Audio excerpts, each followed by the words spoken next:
Hey, footy questers. Welcome back to our channel. Today we're diving deep into the world of football with some exciting news. First, the headlines. Arsenal break all-time English Football League record. Mikel Arteta gives worrying Bukayo Saka injury update. Pep Guardiola reveals solution to Man City crisis. Ivan Juric announced as new Southampton coach to replace Russell Martin. Now let's dive right in. First up, Arsenal.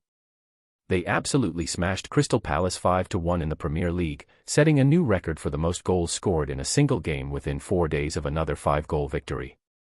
Arsenal defeated their South London rivals for the second time in 4 days, winning the Premier League handily after defeating them in the Carabao Cup quarter-finals midweek.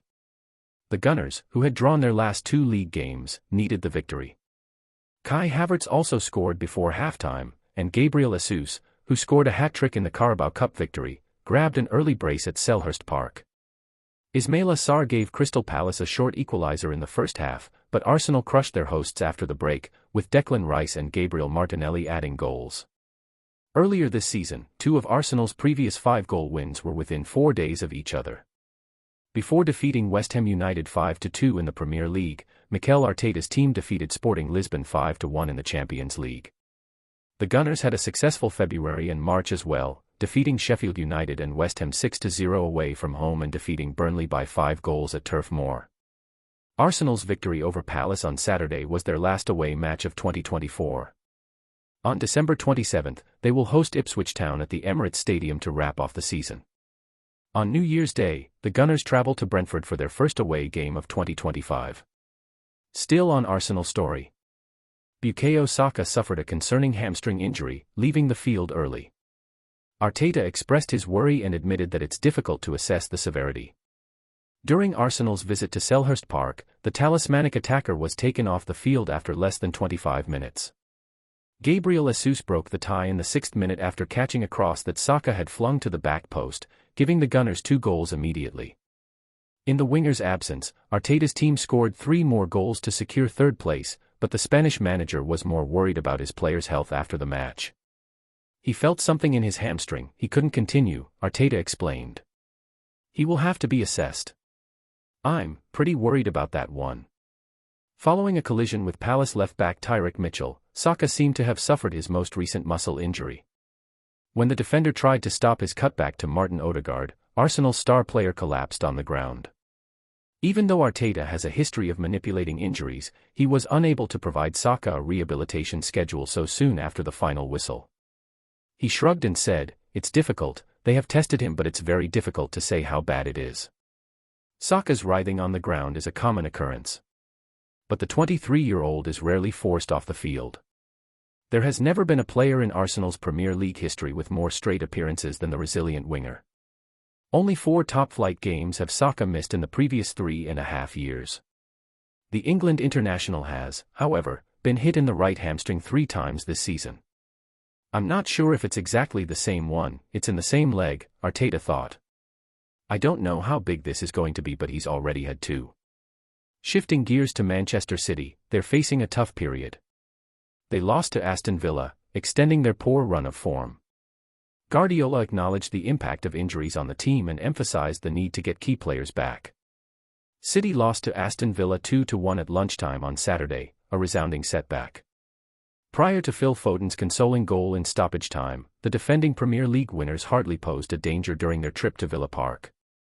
As of right now, City has dropped 9 of their last 12 games in all competitions. Again avoiding the outskirts of the match, Erling Haaland acknowledged after the game that he hasn't been performing up to par in recent weeks. The Nordic goal gobbler found comfort, nevertheless, in the fact that Guardiola is still leading Man City. He will find the solutions, Haaland insisted. He has been doing that every single year. We still believe in him. Guardiola has had noticeable cuts on his scalp during his post-match media appearances this season. The Catalan coach calmed down for the news conference after a dynamic performance on the Villa Park touchline, when he outlined the simple solution to his team's problems. "It depends on us," Guardiola said, barely raising his voice above a whisper. "The solution is bring the players back. We have just one central defender fit, that is difficult. We are going to try next game, another opportunity and we don't think much further than that." Last Saturday, Ruben Dias, the City's lucky defender, entered a packed treatment room. John Stones, a fellow centre-back, was forced off the field after just 45 minutes due to an injury, leaving Manuel Akanji in a bare backline facing Villa. Guardiola did venture beyond the excuse of injuries, but only offered vagaries. "Of course there are more reasons," he sniffed. "We concede the goals we don't concede in the past. We don't score the goals we score in the past. Football is not just one reason. There are a lot of little factors. City has scored 9 goals, given up an incredible 16 goals, and only taken 4 points in their last 8 Premier League games." Guardiola was hopeful that there was still a chance to win the championship despite this terrible run. As he noted, City had suffered a defeat at Villa Park in December of previous year before winning the Premier League for the 4th time in a row. "Last season we won the Premier League, but we came here and lost," the serial champion noted. "We have to think positive and I have incredible trust in the guys. Some of them have incredible pride and desire to do it. We have to find a way, step by step, sooner or later to find a way back." Finally, some exciting news for Southampton. They've appointed Ivan Juric as their new head coach. Ivan Juric, a former manager of AS Roma, has been named Southampton's new head coach for an 18-month term. Russell Martin, who was fired after 17 months as manager of the South Coast team that was at the bottom of the Premier League standings, is replaced by Juric, 49. "I'm very pleased," the incoming Saints manager said. "I think it's a really big challenge, but I'm very optimistic because I saw a team that can do better. It's important to immediately be connected with the fans. I want an aggressive team and I think that fans of Southampton will like that." At the beginning of the 2024-25 season, Southampton had just one victory, a 1-0 victory at St Mary's Stadium against Everton, and had lost 13 of their first 16 games under Martin. According to reports, Juric's contract has a break option that will be examined in the summer. Should the team avoid relegation this season, the Croatian is expected to receive a 2-year extension. Juric was fired from his position as manager of Roma, a Serie A team, in November after only 2 months in charge. After succeeding club veteran Daniele De Rossi, he led the team to 4 victories during a difficult stretch during which he sat in the hot seat for a total of 12 games. Roma was 4 points out of the Serie A drop zone and 20th in the UEFA Europa League standings when Juric left. Nonetheless, it is believed that Saints have long admired Juric, who was allegedly considered as a possible successor to previous manager Ralph Hasenhüttl in 2022. Juric had 3 stints in Genoa prior to his lackluster time at the Stadio Olimpico. He then made an impression at Hellas Verona, a recently promoted Serie A team. Before being let go from his contract, he led his team to consecutive top 10 finishes, finishing 9th in 2019-20 and 10th in 2020-21, respectively, while leading a team with one of the league's lowest budgets.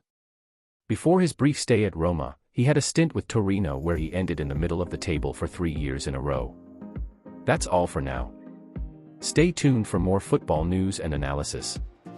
If you're loving these updates, don't forget to smash that like button, hit subscribe, and ring the bell so you never miss a beat.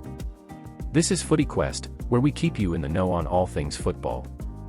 Thanks for watching, and I'll catch you in the next one.